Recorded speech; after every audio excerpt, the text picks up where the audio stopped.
Hey, Lynn Sanford here, and in this video, I'm going to tell you about the deal that nearly broke us, but it ended up actually transforming our entire business. We called it the deal from hell. Me and my business partner, Sean, we thought it was going to be a routine fix and flip, but this property, it hit us, man, one curveball after the next, back to back to back. Just it was always something. Delays, running out of money, plenty of stress. But here's the twist. What felt like a nightmare actually turned out to be one of the biggest blessings in disguise. And because of everything that we went through, it made us go back and look at our business model and actually fill in some of those gaps. Now, we had to change some standard operating procedures to mitigate our risk better. We upgraded systems and processes to give us more of a competitive advantage. So now I'm gonna break everything down, the good, the bad, the ugly, what went wrong, what we learned from it, how we fixed it, and how that actually leveled us up as real estate investors. So if you're thinking about getting in the house flipping game, this is one story that you don't want to miss. So if I go back to the beginning, so this property was located on the south side of Chicago, around Morgan and 79th Street. It is a two-flat brick building. We got into it for 147,000. Now we got the property from a wholesaler, from a previous wholesaler that we got our previous property from, and we got into it for 147,000. We use hard money, so the hard money lender didn't want to go with the $147,000 price because the wholesaler they negotiated a pretty good deal with their seller. So they negotiated it for 100,000, and so they were going to make a $47,000 profit on it. We don't count people's money, so we didn't care what they were making on it as long as it was a big enough spread and we were getting a good enough deal, which we were, because the property after repair value would appraise for in the 400s. So it was actually, we actually appraised it and sold it at the end for like 430. I'll get into that later. But so yeah, so it was plenty of room in there. We were looking to put 128,000 in so that in 6 months we can go ahead and sell it. We thought we would be in and out like that. So by the hard money lender not wanting to go with the 147 because that's almost 50% of what they negotiated for. So we dropped it to 137, which was what we got in on paper for with the hard money lender. The other 10,000, we told the wholesaler was like, look, if we sell it for 400 or more, then we will give you the 10. If we have to sell it for less than 4, then you just eat that 10. So they were cool with it. We went on and proceeded. Now, what went wrong?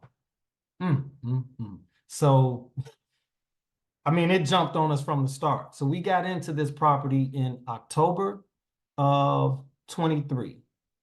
So now you're getting ready to go into Chicago winter, pretty much. So we had to do some concrete work. So we went on and was like, okay, we had to do the front porch. We were going to do the walkway. The front porch was on our rehab budget. You know, you have to, for the lender, you have to go through this itemized breakdown and put line by line everything you're going to do and how much it's going to cost.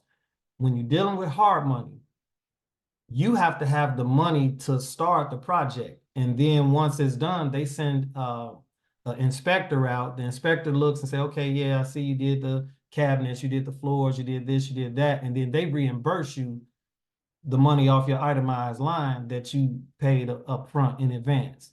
So having said that, when we go to do certain parts of the project out of sequence that we normally would have done, let's say if it was spring, we would have done it in the correct sequence of how things needed to be. Going into winter, we're thinking we're going to have it sold in the spring. So we're like, man, you know what? Well, we need to go ahead and do this concrete work first. But some of that concrete work wasn't an itemized line. So now we're paying money doing part of the project that there is no draw for. So there's no draw coming back for money that we're spending out up front. Strike number one. Strike number two is now when you actually get into things that you want to, that you have on your budget, it's no money there because now you're not getting any money. So now you get into your contingency. Okay, so it's a $10,000 contingency. So if you run into problems, okay, yeah, give us the contingency. Now the contingency is gone. So it's just from the jump, it just started off on the wrong foot for us. At the closing table, initially, we thought we were going to be able to have it written up a certain way to where we can close. The lender didn't want to do that. So now they're like, okay, well, you got to find another $29,000 and come back. So we had to reschedule for the next week. We eventually, had another investor. We found our other investor. We got to the table. Now we're in it. So all of these are setbacks, mental tolls, and things like that. So we're in this project for a few months. Got it in October. In December, the end of December, I had to go on a cruise with the family. My uncle's birthday was coming up, so he wanted to do a cruise. Now I'm on the cruise. We run out of money. So Sean, my business partner, he hits me up. He's actually the project manager. He's a general contractor. So he runs the cruise. He called me. He was like, man, he's like, we running out of money, man. This another couple of weeks of this, like we gonna redline. Like the contractors, they going to do other jobs, because they got to get paid too. So I'm like, man, well, I'm like, okay, well, give me a couple of days to think about it. I'm on the cruise. I'm not trying to be thinking about that. So it's just one thing after the next. That's the whole setup for what we encountered initially going in. How we overcame that. So the pivot, what we had to do, we still have money on the books with the lender that's sitting there. So, you may have $100,000 now that's just sitting there that you can't touch because you need to do a piece of the work first so that you can start getting that draw money. Sean came up with an excellent idea. He said, man, what we need to do, we need to go hit up some of our other investors and let them know, like, hey, we have $100,000 sitting over here in escrow that we can't get to because we need to finish work.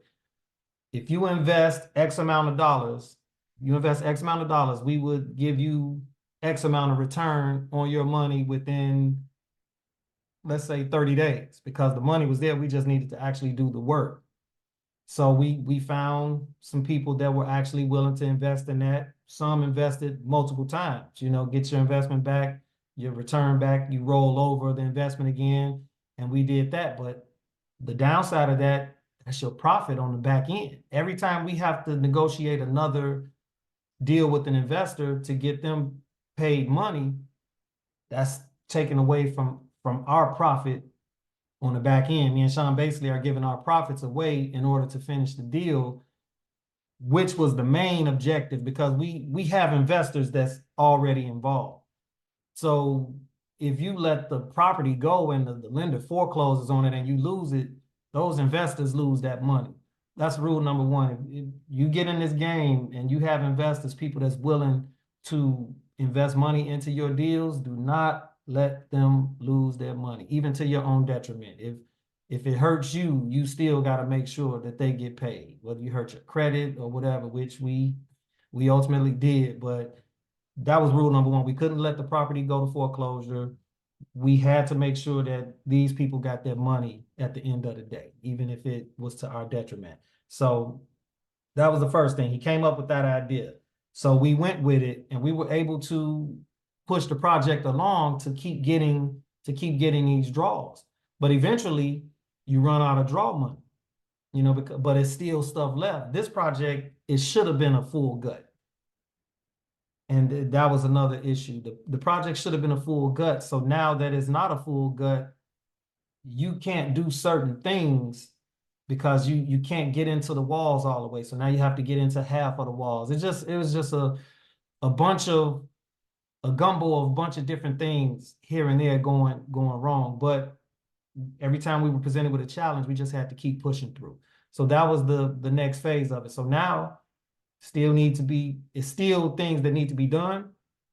Now we have to go and get loans. So me and Sean went to lending club and credit unions and wherever we can go for somebody that would give us $10,000, $15,000, $20,000 so we can go ahead and put into this project.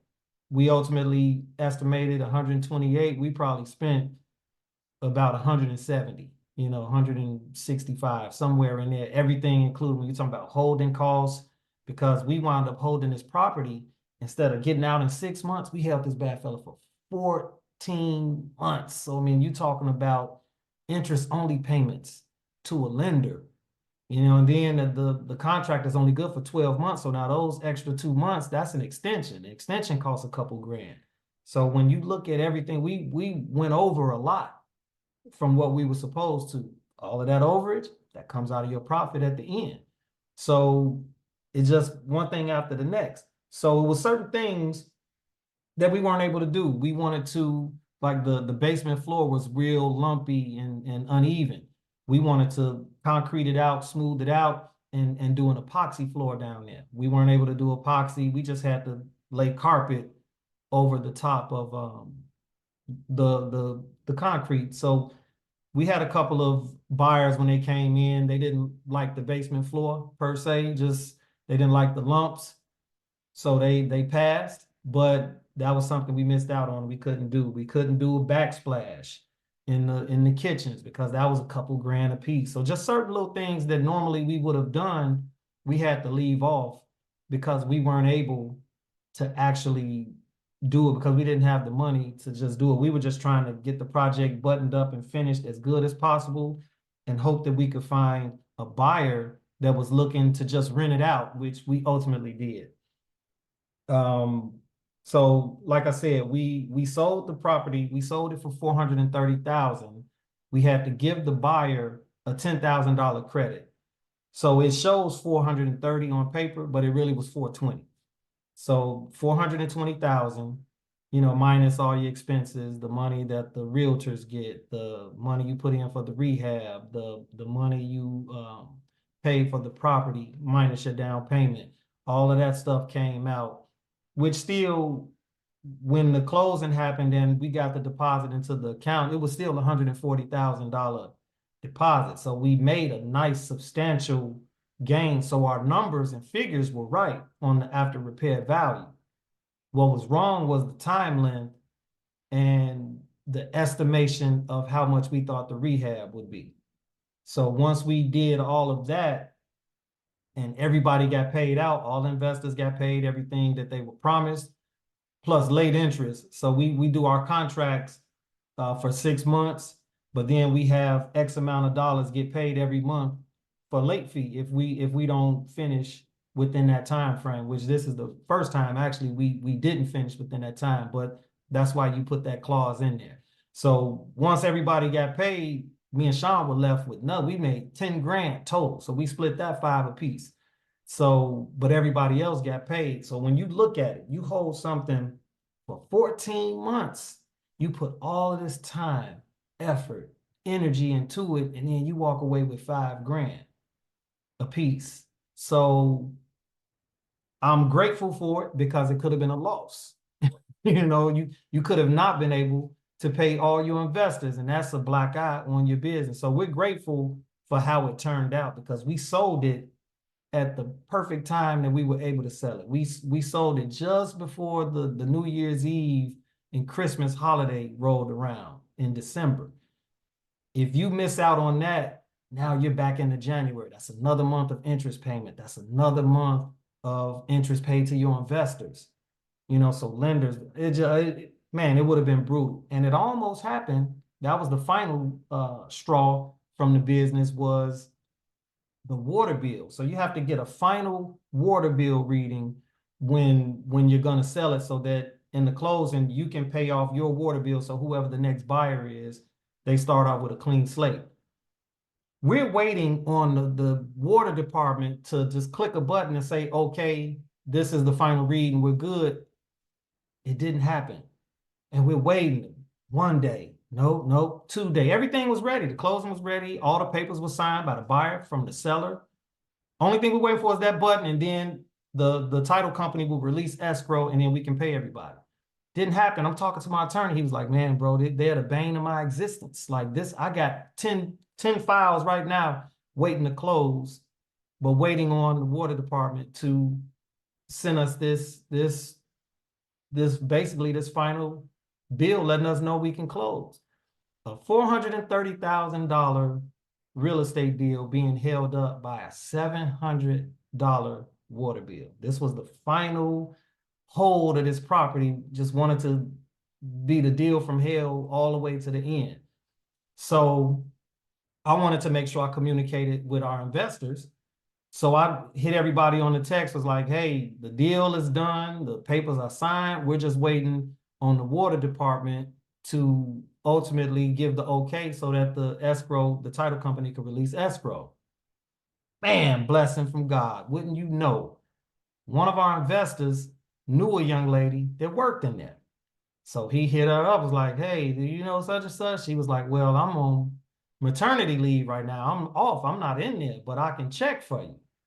She called, half of the department is off because of the holiday. So they just took off. We like, oh my God. Luckily, she was able to get it done, because if we don't get it done that day, this was a Friday. If we don't get it done that day, we in January, because everybody else is going to take off after this Friday. So it just, it worked out. We were able to get it done. Everybody was able to get paid. What I want to do real quick, I want to show you the pictures of the property real quick, and then I'll let you know kind of my takeaways from it. So this was the front. We painted the front. The painting of the front wasn't initially in our budget, but we just decided it would look better painted, but it was done in December. So over the course of time, the weather and stuff like that, it wasn't a crispy, like had we done it just before it was getting ready to go to sale. We changed a lot of stuff. We took the radiators out. We put forced air in there. So now you got AC and heat in it.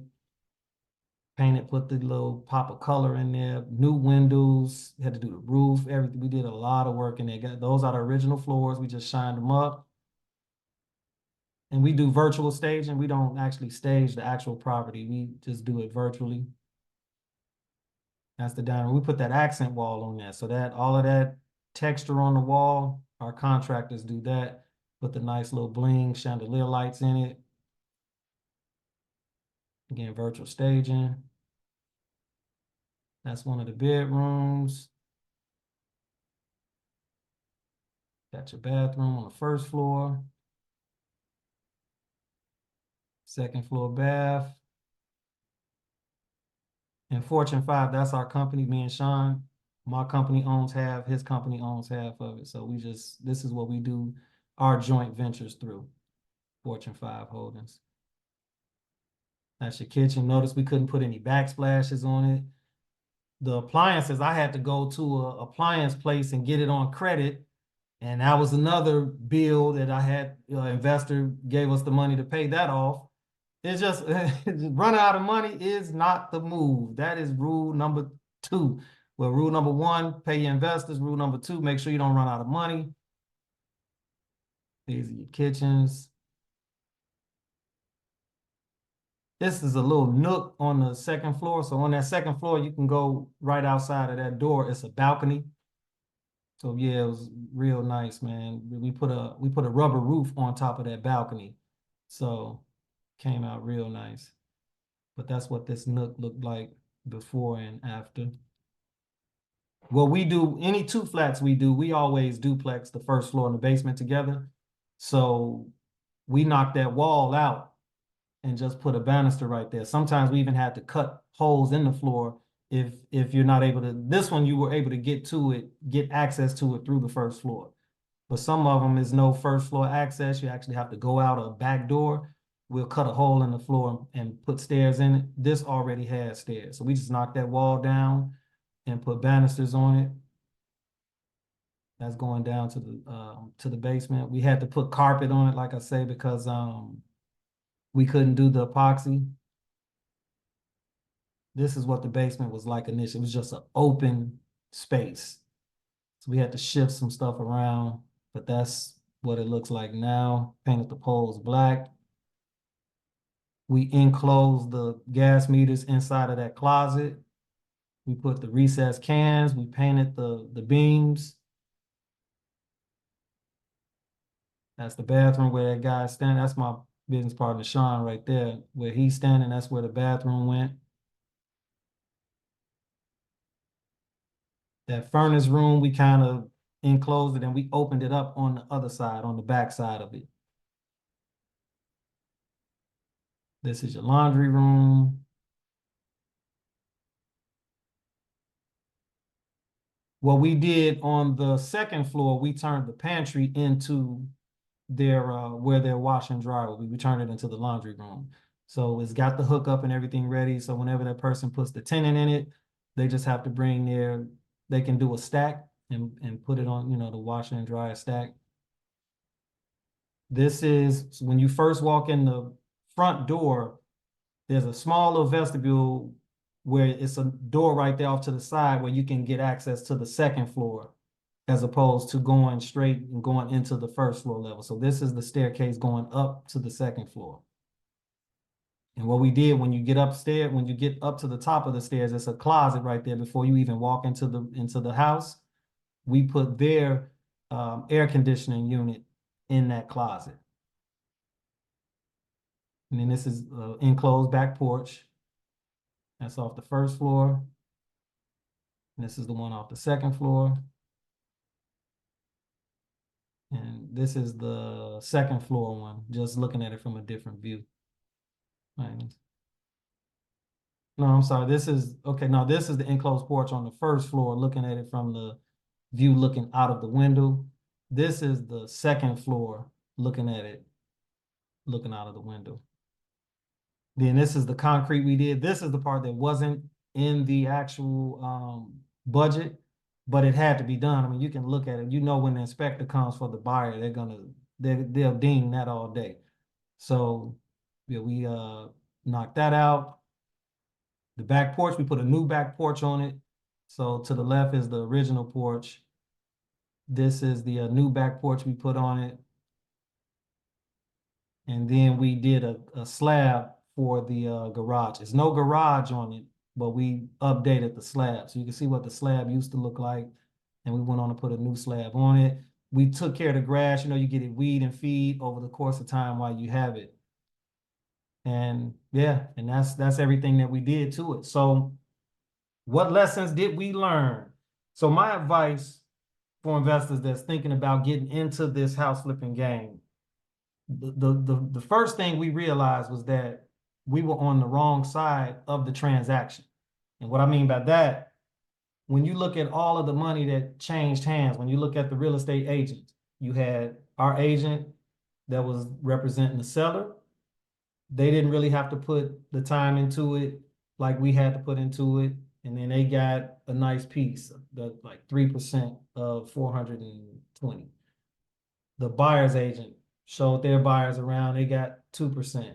You had the wholesaler who made 47 for their work. When you look, the hard money lender, when you look at all of the money that changed hands, we were on the wrong side of the transaction. We did all the work and made the least amount of money. So we're looking at it like, man, we need to be on the other side of the table. We need to be the ones that's actually lending the money, not the ones that's doing the work. We need to be the ones that's lending the money. So that's the first thing that we realized that we were missing, was the fact that we were on the wrong side of this transaction. And I heard a saying that people say, oh man, I lost money. Money is never lost. Money only change hands. You want to be the hands that's receiving the money at the end of the day. So we make sure everybody gets paid what they were promised in the beginning that they were going to get paid. But we had to change some things around so that now we can still benefit the way that we're supposed to benefit too. Because now I'm going to either invest time or I'm going to invest money, but I'm not going to invest both. Because what we were doing, we would fix and flip a property, make a nice profit, 60, 50 grand, and then we would roll over a piece of that into the next property, pay off a couple bills and then roll over some of those profits into the next property. But when you do it like that, you don't get to realize the profit because you just took that money, put into the next deal, And now in between flips, you're not liquid because all your money is tied up in this deal.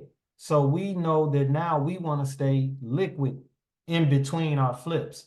So we had to add another income stream so that we can still get money in between flips. So now we do wholesale deals as well. Some of them we wholesale, some of them we fix and flip. You just want to have more deal flow coming in than you can actually handle. And we're still building it and ramping it up, but it's better than paying 47,000 for it when I could have just found a seller and negotiated the 100,000. I could have saved that 47,000 could have went in our pocket. So it's better for us to put out our own marketing and market for our own sellers.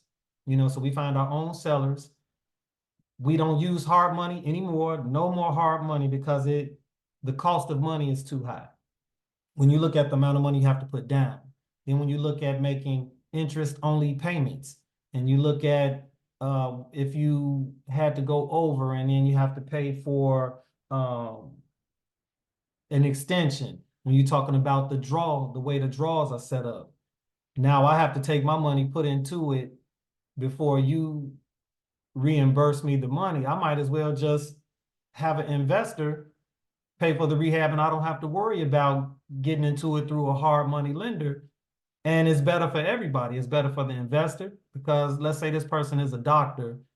They're working 60 hours a week. They don't have time to dedicate to walking through a property, making sure that this is done, making sure that that is done. So they put their money to use.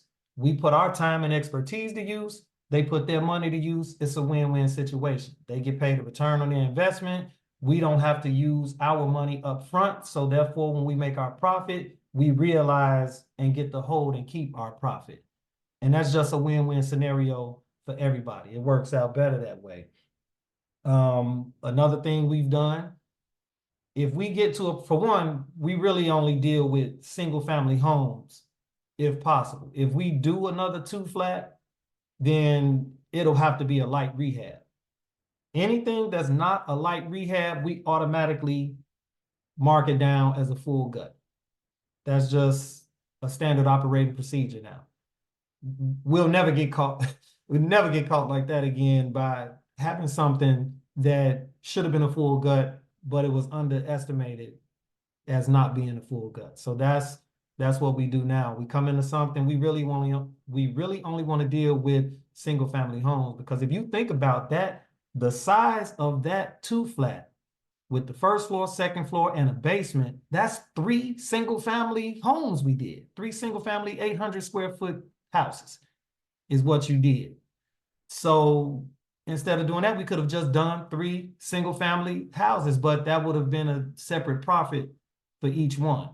So that's those operating procedures that changed right there. We don't deal with that anymore. So like I say, all of this mitigates risk for everybody. It reduces the cost of money.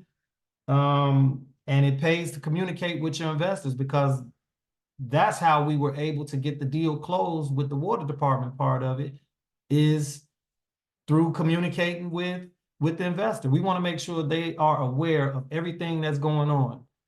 And that's the best way we've found to actually be able to take care of that. And lastly, what's next for us? We want to get into the lending aspect of it, ultimately becoming hard money lenders. But everything we don't like about the hard money system, we would kind of remold and shape to be more investor friendly, especially if it's somebody that's invested with us multiple times, because the deal ultimately will decide how good or bad something is, whether it's worthy of loaning money to or not. We will loan on earnest money for people that's doing closings. We'll earn on double closings. And then we're also going to start building out our rental portfolio. So that's really the next places where we're going. So right now, like I said, we're doing wholesaling, we're doing fix and flips, but we're getting ready to branch off into hard money lending, earnest money deposit lending, double closing lending, and building up our rental portfolio. And some of that will be big multifamily deals. So be on the lookout for that. But yeah, we're just building. If you got any questions, give me a hit up. And man, I'll be glad to help. That's what we're here for. And with that, catch you on the next video.